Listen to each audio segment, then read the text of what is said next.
जय माता दी। आइए सुनते हैं दुर्गा सप्तशती का 5वां अध्याय। महर्षि मेधा ने कहा, पूर्व काल में शुंभ निशुंभ नामक असुरों ने अपने बल के मद से इंद्र का त्रिलोकी का राज्य और यज्ञों के भाग छीन लिए और वह दोनों इसी प्रकार सूर्य, चंद्रमा, धर्मराज और वरुण के अधिकार भी छीनकर स्वयं ही उनका उपयोग करने लगे। वायु और अग्नि का कार्य भी वही करने लगे और इसके पश्चात उन्होंने जिन देवताओं का राज्य छीना था उनको अपने अपने स्थान से निकाल दिया।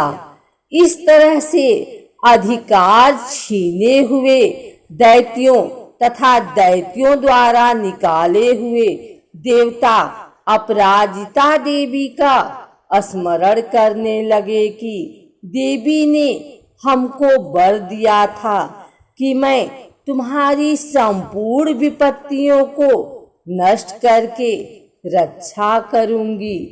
ऐसा विचार कर सब देवता हिमालय पर गए और भगवती विष्णु माया की स्तुति करने लगे। देवताओं ने कहा, देवी को नमस्कार है, शिव को नमस्कार है, प्रकृति और भद्रा को नमस्कार है। हम लोग रौद्र, नित्या और गौरी को नमस्कार करते हैं। ज्योत्सनामयी चंद्र रूपिणी व सुख रूपा देवी को निरंतर नमस्कार है। शरणागतों का कल्याण करने वाली वृद्धि और सिद्धि रूपा देवी को हम बार बार नमस्कार करते हैं और नए रीति राजाओं की लक्ष्मी तथा सरवारी को नमस्कार है। दुर्गा को दुर्ग स्थलों को पार करने वाली दुर्ग पारा को सारा सर्वकारिणी ख्याति कृष्ण और धूम्र देवी को सदैव नमस्कार है। अत्यंत सौम्य तथा अत्यंत रौद्र रूपा को हम नमस्कार करते हैं। उन्हें हमारा बारंबार प्रणाम है। जगत की आधारभूत कृति देवी को बार बार नमस्कार करते हैं। जिस देवी को प्राणी मात्र विष्णु माया कहते हैं उनको नमस्कार है, उनको नमस्कार है, उनको नमस्कार है।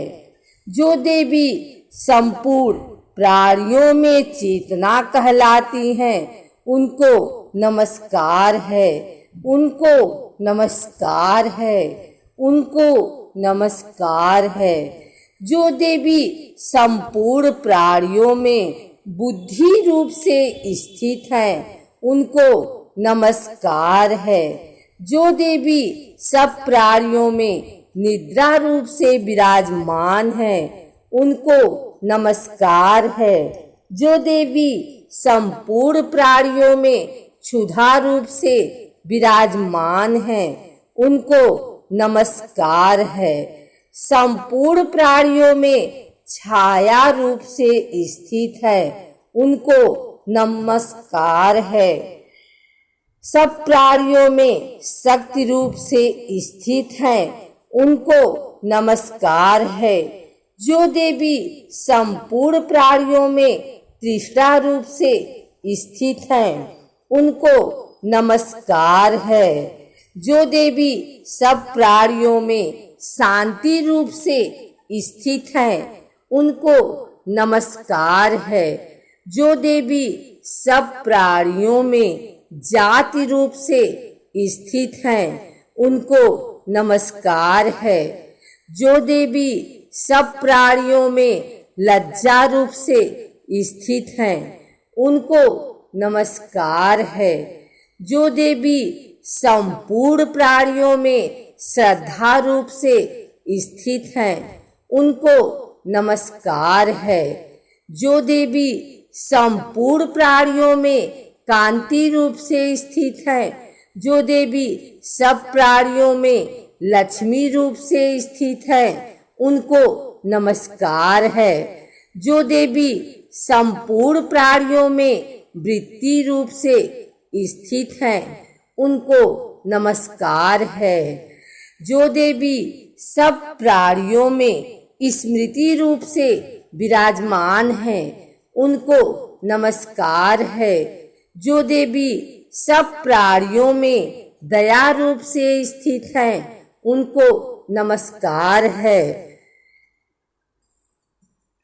जो देवी संपूर्ण प्राणियों में मातृ रूप से स्थित हैं, उनको नमस्कार है, उनको नमस्कार है। जो देवी संपूर्ण प्राणियों में भ्रांति रूप से स्थित है, उनको नमस्कार है। जो देवी संपूर्ण प्राणियों में नित्य व्याप्त रहती हैं, उनको नमस्कार है। जो देवी चैतन्य रूप से इस संपूर्ण संसार को व्याप्त करके स्थित हैं, उनको नमस्कार है। पूर्व काल में देवताओं ने अपने अभीष्ट फल पाने के लिए जिसकी स्तुति की है और देवराज इंद्र ने बहुत दिनों तक जिसका सेवन किया है, वह कल्याण की साधना भूत ईश्वरी हमारा कल्याण और मंगल करें तथा सारी विपत्तियों को नष्ट कर डालें।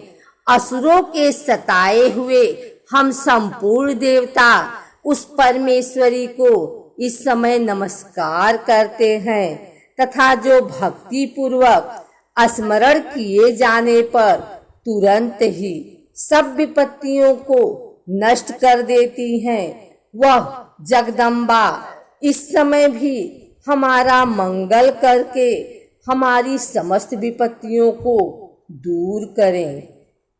महर्षि मेधा ने कहा, हे राजन, इस प्रकार जब देवता स्तुति कर रहे थे तो उसी समय पार्वती देवी गंगा में स्नान करने के लिए आई। तब उनके शरीर से प्रकट होकर शिवा देवी बोली, शुभ दैत्य के द्वारा स्वर्ग से निकले हुए और निशुंभ से हारे हुए यह देवता मेरी स्तुति कर रहे हैं। पार्वती के शरीर से अंबिका निकली थी, इसलिए उनको संपूर्ण लोक में कौशिकी कहते हैं। कौशिकी के प्रकट होने के पश्चात पार्वती देवी के शरीर का रंग काला हो गया और वह हिमालय पर रहने वाली कालिका देवी के नाम से प्रसिद्ध हुई। फिर शुंभ और निशुंभ के दूत चंडमुंड वहां आए और उन्होंने परम मनोहर रूप वाली अंबिका देवी को देखा। फिर वह शुंभ के पास जाकर बोले, महाराज, एक अत्यंत सुंदर स्त्री हिमालय को प्रकाशित कर रही है। वैसा रंग रूप आज तक हमने किसी स्त्री में नहीं देखा। हे असुरेश्वर, आप यह पता लगाएं कि वह कौन है और उसको ग्रहण कर ले। वह स्त्री स्त्रियों में रत्न है। वह अपनी कांति से दसों दिशाओं को प्रकाशित करती हुई वहां स्थित है, इसलिए आपका उसको देखना उचित है। हे प्रभु, तीनों लोकों के हाथी, घोड़े और मणि इत्यादि जितने रत्न हैं, वह सब इस समय आपके घर में शोभायमान है। हाथियों में रत्न रूप ऐरावत हाथी और उच्चैश्रवा नामक घोड़ा तो आप इंद्र से ले आए हैं। हंसों द्वारा जीता हुआ विमान जो कि ब्रह्मा जी के पास था, अभी भी आपके पास है। और यह महापद्म नामक खजाना आपने कुबेर से छीना है। समुद्र ने आपको सदा खिले हुए फूलों की किजलकिनी नामक माला दी है। वरुण का कंचन की वर्षा करने वाला छत्र आपके पास है। रथों में श्रेष्ठ प्रजापति का रथ भी आपके पास ही है। दैत्येंद्र मृत्यु से उत्क्रांतिका नामक शक्ति भी आपने छीन ली है। और वरुण का पास भी आपके भ्राता निशुंभ के अधिकार में है। और जो अग्नि में न जल सके, ऐसे 2 वस्त्र भी अग्निदेव ने आपको दिए हैं।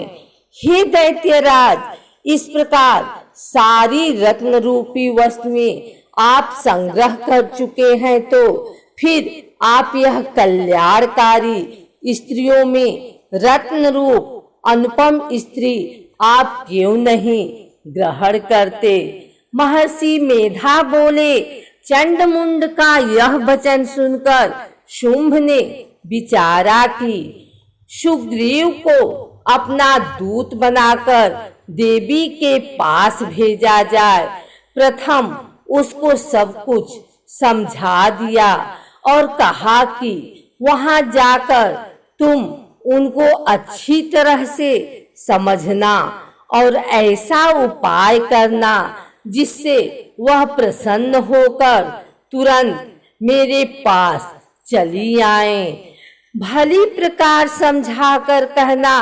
दूत सुग्रीव पर्वत के उस रमणीय भाग में पहुंचा जहां देवी रहती थी।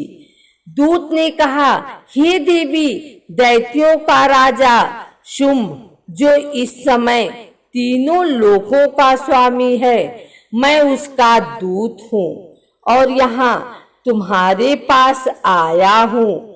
संपूर्ण देवता उसकी आज्ञा एक स्वर से मानते हैं। अब जो कुछ उसने कहला भेजा है वह सुनो। उसने कहा है, इस समय संपूर्ण त्रिलोकी मेरे बस में है और संपूर्ण यज्ञों के भाग को पृथक पृथक मैं ही लेता हूँ और तीनों लोकों में जितने श्रेष्ठ रत्न हैं वह सब मेरे पास हैं। देवराज इंद्र का वाहन ऐरावत मेरे पास है जो मैंने छीन लिया है। उच्चैश्रवा नामक घोड़ा जो क्षीर सागर मंथन करने से प्रकट हुआ था, उसे देवताओं ने मुझे अर्पित किया है। हे सुंदरी, इनके अतिरिक्त और भी जो रत्नभूषण पदार्थ देवताओं के पास थे वह सब मेरे पास हैं। हे देवी, मैं तुम्हारे संसार में स्त्रियों को रत्न मानता हूँ, क्योंकि रत्नों का उपभोग करने वाला मैं ही हूँ।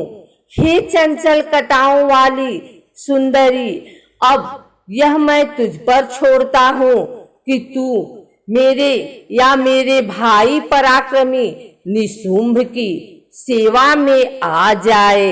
यदि तू मुझे वीर गति या तुझे अतुल महान ऐश्वर्य की प्राप्ति होगी, अतः तुम अपनी बुद्धि से यह विचार कर मेरे पास चली आओ। महर्षि मेधा ने कहा, दूत के ऐसा कहने पर संपूर्ण जगत का कल्याण करने वाली भगवती दुर्गा मन ही मन मुस्कुराई और इस प्रकार कहने लगी।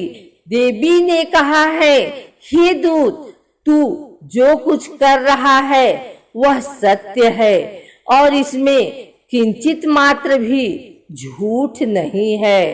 शुंभ इस समय तीनों लोकों का स्वामी है और निशुम्भ भी उसी की तरह पराक्रमी है, किंतु इसके संबंध में मैं जो प्रतिज्ञा कर चुकी हूँ उसे मैं कैसे झुठला सकती हूँ। अतः तू मैंने जो प्रतिज्ञा की है उसे सुन। जो मुझे युद्ध में जीत लेगा और मेरे अभिमान को खंडित करेगा तथा बल में मेरे समान होगा, वही मेरा स्वामी होगा। इसलिए शुंभ अथवा निशुम्भ यहाँ आवे और युद्ध में जीतकर मुझसे विवाह कर ले। इसमें भला देर की क्या आवश्यकता है। दूत ने कहा, हे देवी, तुम अभिमान में भरी हुई हो, मेरे सामने तुम ऐसी बात न करो। इस त्रिलोकी में मुझे तो ऐसा कोई दिखाई नहीं देता जो कि शुंभ और निशुम्भ के सामने ठहर सके। हे देवी, जब अन्य देवताओं में से कोई शुंभ व निशुम्भ के समान युद्ध में ठहर नहीं सकता, तो स्त्री उनके सामने रणभूमि में ठहर सकेगी। जिन शुंभ आदि असुरों के सामने इंद्र आदि देवता नहीं ठहर सके, तो फिर तुम अकेली स्त्री उनके सामने कैसे ठहर सकोगी। अतः तुम मेरा कहना मानकर उनके पास चली जाओ, नहीं तो जब वह तुम्हें केस पकड़कर घसीटते हुए ले जाएंगे तो तुम्हारा गौरव नष्ट हो जाएगा। इसलिए मेरी बात मान लो।